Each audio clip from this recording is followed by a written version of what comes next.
The best, most recent example of the fact that the media is literally lying to us, which we already know that they're biased and they've lied for a long time, for them to still be doing this, is the fact that they tried to say that Melania, like the movie, the documentary that she did, was not sold out. That there was nobody buying tickets, nobody was going to the theater. I went the other day when it released on Friday, January 30th. The theater that I wanted to go to, my preferred theater in San Diego, sold out. I couldn't find a seat the time that I wanted to go. The theater that I did end up going to was literally packed full, but there were still some seats available when I got my ticket. And there wasn't supposed to be anybody sitting to my left. And then that seat got sold as well. There was literally not an empty seat in that building. The media is lying. Like, they're lying. Anyways, on to my thoughts for the movie. It was great. It was enlightening. It was cool to see behind the scenes stuff for like what leads up to the inauguration. Ladies and gentlemen, the liberals are coping and seething because the Melania movie has sold out across the nation. Okay, it is making tons of money for something that probably took like pretty much nothing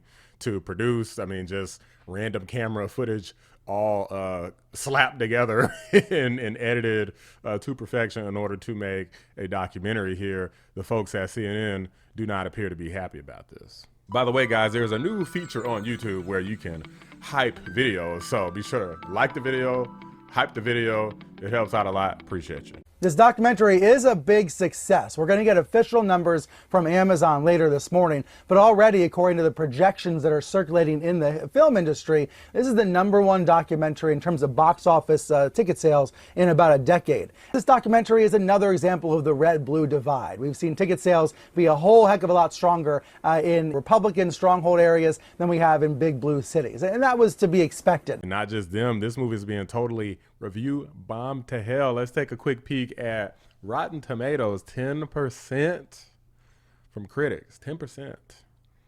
Most critics giving it a 1-star review. Only 20 reviewers, so not that many. But you know that these people are radical leftist guys. They had to tank the movie. They had to do everything they could. They fought with everything that they had to be keyboard warriors and write bad reviews about this movie. But the user score is 99%. Popcorn-nometer, 99%. That's an 89% difference.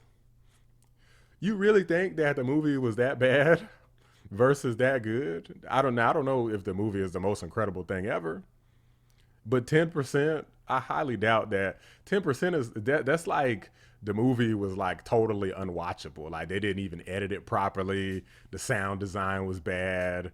You know, like everybody in the movie's ugly, which is not really possible. It has Melania in the movie. She's an attractive woman. Like, these people are quacks, guys. Who knew that the radical leftists took over the entertainment industry as well, including the reviews? I mean, I'm obviously kidding because the reviewers on Rotten Tomatoes have historically been very supportive of anything that is left-leaning, anything that's woke as hell. So, for example, all of those more recent Disney movies, how they insert gayness into everything, and they give those movies like a top 10 scores, no matter how poorly executed the movie is. Meanwhile, if you have any sort of regular movie that doesn't include that sort of stuff, then they may give an average score or maybe even below average at the absolute best. So, guys, I want to go ahead and show you some people even protest, and they had the audacity to even protest this movie. Sold out across the nation, but some people apparently are saying and threatening that they're not going to bring their kids to AMC anymore. It sounds really stupid. Let's get into this. You got paid though, right? You got paid. As you know what's going across the nation, you're a big corporation, but you're a big corporation with your stocks and actions on Wall Street because of the consumers like myself here today. And if that movie continues, we will not support AMC anymore. We will boycott AMC. We would close We're it. not able to give any time. You'd have to talk to corporate. Hey, you talk to corporate since But you you're work the for them. manager. So you're refusing to talk to We corporate? cannot. You could. We cannot. You could.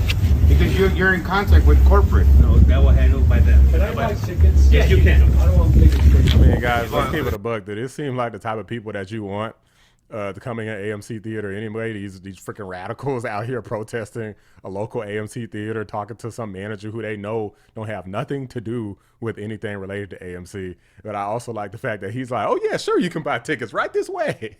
You know, we're asking you, as a brother, a Latino brother, to I am not in contact. charge Here of we that. go. I have no comment on that. So you're saying that you have no contact with I'm corporate. saying I'm not in charge of it. Then who is in charge? Corporate. I know, but you don't. Do you Them. communicate with corporate? Not directly with this. Who You would have to talk to them. Listen, we don't know where corporate is. You know where corporate is. You talk to corporate because you're hired by AMC. You know who's the regional. Is there Instead a of giving card us or their any number, information you can provide us with? yeah, That's all on our website. Yeah, it's all on the website. You get paid though, right? you get You get paid. Hourly. Yeah. Say, but you can tell us who's the regional manager. So we No, can, but you can find that information. no, on but our you have the website. facility. You can tell us right now No, instead of we're not sending gonna us give that you direct answer. It's like contact not wanting to information. answer our question. Okay, sir, what is your We're name, not sir? working with My it. name is not important. Okay. Oh, you see, this so, person asked so us. I wanted to tell you by your name. Thank you for answering our question. No problem. But for us, it's very important because there's millions of families being destroyed by this administration, and that's unacceptable. And we're going to make a call And the today. Latino community is one of the top that comes here all the Yeah, time I understand. with their families. Like I said, would we're come not here able to with my make that babies decision. all the time. So you would have to call the corporate office. That's not up to us. It's not up to us. Thank you very much, sir. Man, leave this dude alone. He's just out here trying to make his money as a lowly manager at AMC. Look, I'm gonna keep it a buck with y'all. Just based off this dude's attitude, I think he voted for Trump.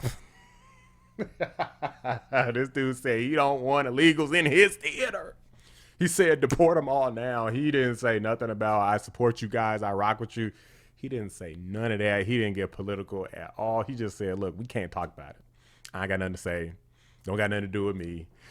That's how you know that this is a Trump guy. There's no way. I don't believe for a second with the just sheer weakness that these leftists emanate that he would have been able to hold back some comments saying like, look, I rock with you guys, but I'm sorry. Like he would have been saying some sort of beta male-ish if he was one of y'all. He's not. He might be he might look like one of y'all, but like they say, all skin folk and kinfolk, is he ain't rocking with this open border policy and, you know, all of this crying over illegal aliens and American citizens jumping in front of bullets basically to protect illegals and getting themselves killed while illegals just laugh their ass off. Like, look at these stupid white people killing themselves for us. Guys, this is just foolish. The movie, I mean, it's just a dang movie. Let the movie play. Stop being idiots. These people like literally protest anything. You can't even play a movie in the theater. Look, just be like these other people. Review bomb the movie. You know, do something strategic. Don't go up here and protest a theater. And why the hell would you think that talking to this manager is a good idea? Make some phone calls. Send some angry letters. You know, go to the corporate office or something. Like, they have to have corporate offices somewhere. Find out where it can't be that hard to find. Find out where the offices are if you're that upset about it. Find out who produced the movie. Like, you know, maybe do something else. But talking to the guy at this is just pure desperation. Plain and simple. And it makes you look like a freaking moron, guys. Leave this dude and anybody who works at these places, ICE officers, anybody who's just doing their damn job, leave these people the hell alone, because you're making yourself look like complete morons and unhinged lunatics. And to keep it a buck, absolute losers. But these are my thoughts, guys. Let me know what you guys think. Drop a like on the video. Subscribe to the channel if you're new. I appreciate you guys watching. I'm out. Big shout out to my members, Cyber Noodle, 655, Bella Scott, and Carpentier John. Could not do it without you. Shout out to you guys who made it to the end of this video. It looks like there is a clear discrepancy here. As you can see, Fauci at an 86% user score. You gotta freaking be kidding me. But Melania gets an 11. The guy who had us on lockdowns, wearing masks, don't wear a mask, wear 2 masks, masks don't work. Well, cloth masks work. Well, they don't work. Well, only the N95, well, only the face shield. But, oh, being the first lady is just too much to freaking ask. I'm tired of these leftists.